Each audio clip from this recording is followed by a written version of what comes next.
I think it's about time. Let's get into selecting the best UI option for Midnight.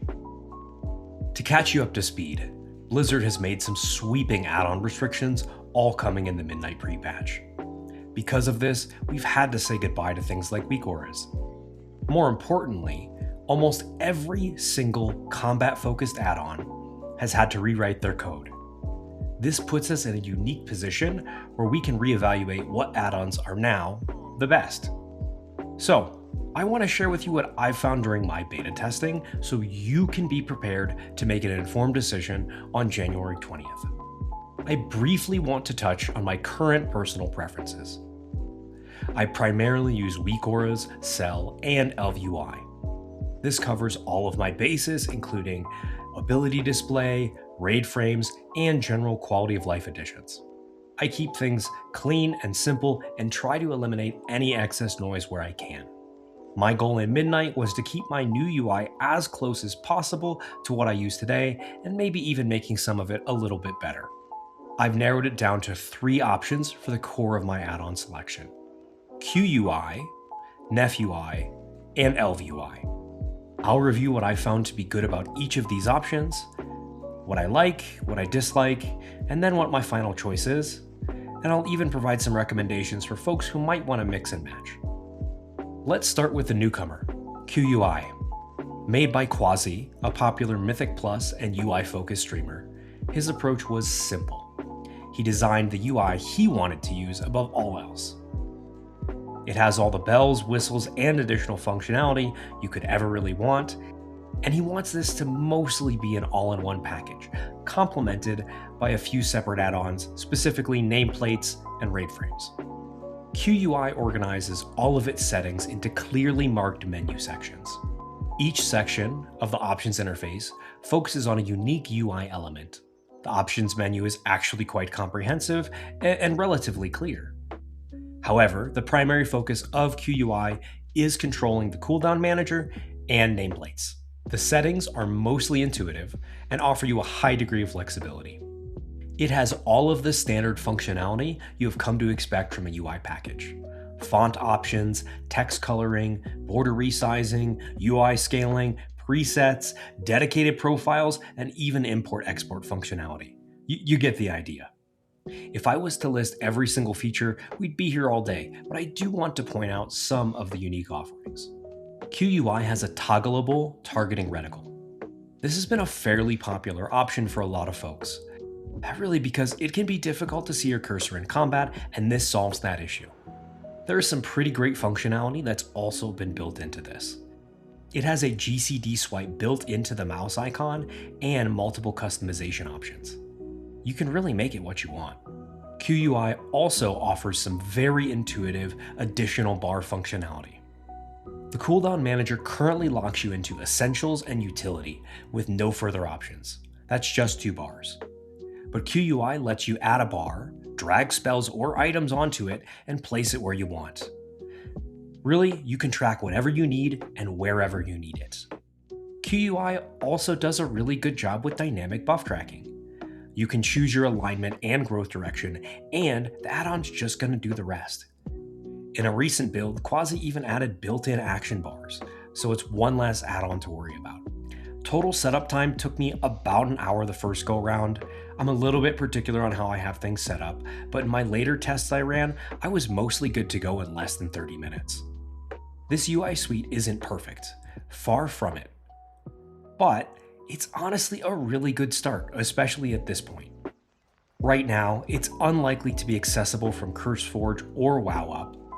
Quasi has historically controlled how he delivers add-on updates, and neither platform has been his preference. While it is a minor concern, it might be a deal breaker for some players.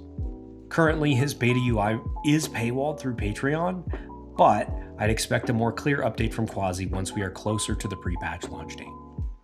My only major complaint is the cooldown manager component. Its functionality is the most important part of a UI package right now. At least it is for me.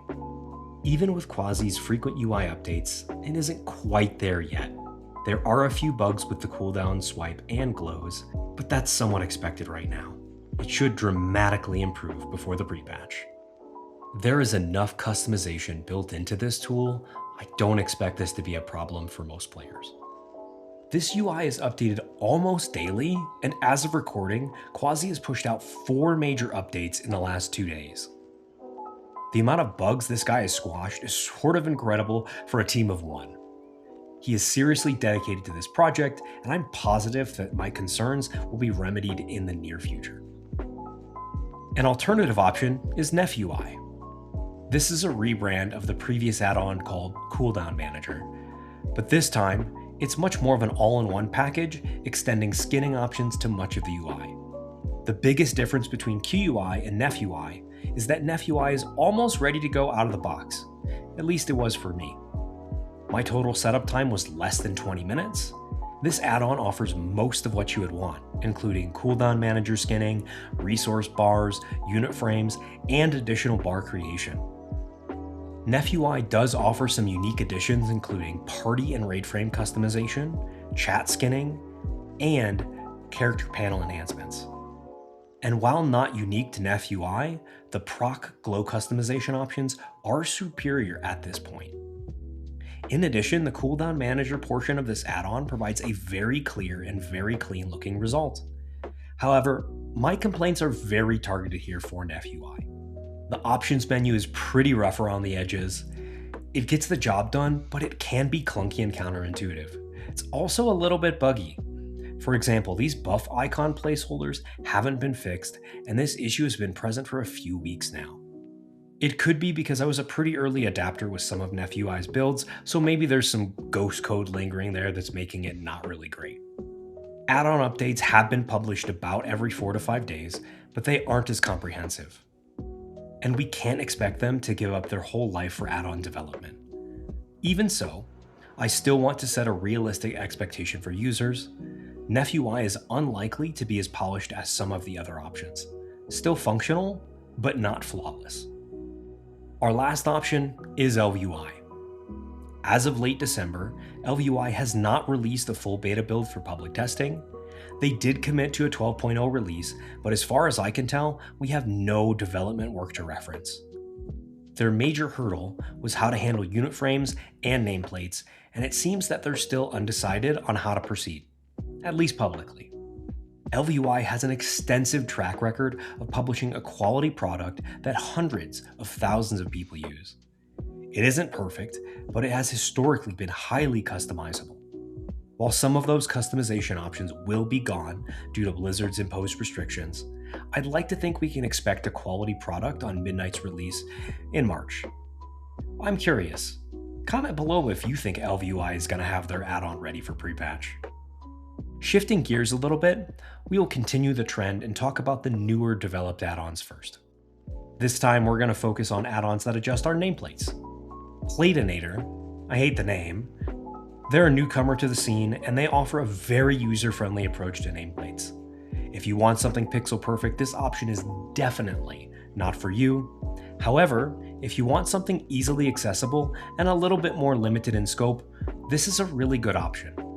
This add-on desperately needs better snapping and coordinates, but the core functionality is there. If you import someone's profile, you should be good to go in minutes. Really easy to get rolling. I would normally recommend Jundi's for a great out-of-the-box profile. I think he has options for both this and Plater. Plater, on the other hand, is the polar opposite. It has a ton of menu options, and you can really fine-tune your nameplates to look exactly how you want them. Precision is the name of the game, and you can get a really clean-looking set of nameplates. If you're using Plater on Live, the visual functionality should seamlessly transition from your current profile to pre-patch. Might not be perfect, but for the most part, it should work. Your scripts and mods, if you have any, are likely to be non-functional, but the rest of the visual parts of the UI still remain intact. It is still very buggy on beta, but Plater continues to make steady progress, and it should have a functional enough build ready by the end of January. I'm currently using a variant of Jundi's profile here for testing purposes, but I will have my own version ready to go early on at midnight. I'll briefly touch on raid and party frames as well. To be frank, the restrictions that Blizzard rolled out has been really heavily felt by raid and party frame add-ons. The process of displaying and skinning a party or raid frame is incredibly different than it used to be, and we only just recently had API changes to help with that process. My preferred raid frame? It was Cell, and it isn't even close. The downside is that Cell hasn't published a testable version of their add-on. At this point, they are confirmed to continue support into midnight, but I haven't seen it yet, so hard to say what it's going to turn out to be. I wouldn't expect something to be ready for the pre-patch, but we might be surprised. I do want to give an honorable mention to Dander's frames, but I'll likely hold off on making a raid frame decision until closer to Midnight's launch. They're all really early days in development, and I'd love to have a bit more testing before I make a solid decision for that. I anticipate the creative space to open up, and we may even see better alternative options really early on during the expansion. So what am I picking? This was a tough question. It really came down to what features were deal breakers. All of the options I looked at had issues, and they're all really different, but my final choice just had less issues than the others. I absolutely needed the following: a clean customizable cooldown manager, clear debuff customization, as few bugs as possible, and pixel perfect nameplates. You can probably guess what I'm going to say, but I landed on QUI for the core infrastructure, complemented by Plater. I recognize that this choice may not be ideal for everyone. If you're a power user, I'd 100% recommend leaning into QUI and Plater. If you would prefer something a bit more out of the box and user-friendly, NephUI and Platynator are a great place to start. I'm hopeful that ElvUI will put out a solid product eventually, but as of right now, I can't recommend an add-on that I haven't been able to really fully test. My one major concern is debuff tracking. Historically, I'd place priority debuffs slightly to the right of my character. During Raid and Mythic Plus, this allowed me to see very clearly if my character had a debuff on them. You couldn't miss it. No UI at this point has a really clear or consistent way to display debuffs in the same manner. You can customize them and you can move them around, but having a dedicated, we'll say, encounter frame, it's not particularly feasible right now. NephUI did have the most customization for that functionality, but it still felt a little bit unfinished. I'd anticipate to see a little bit more refinement on how buffs and debuffs are displayed in the near future. So there you have it. Those are my initial thoughts on choosing a UI for the Midnight pre-patch. While I do plan on starting with QUI and Plater, I'm always open to changing to better add-ons if they come along. My hope is that I'll transition to ElvUI early on in the expansion if the quality is the same as what it currently offers, but we'll see. You can find all the profile import links used in this video in the description below. But if you want up-to-date resources, do join the Discord using the link in the description. If you would like to support the channel further, I did just launch a Patreon. Go ahead and check it out. As we head into midnight, you can always access my UI codes for free through my Discord. Don't forget to subscribe to the channel so you won't miss out on future UI updates as the expansion progresses. As always, thank you for watching. We'll see you in the next one.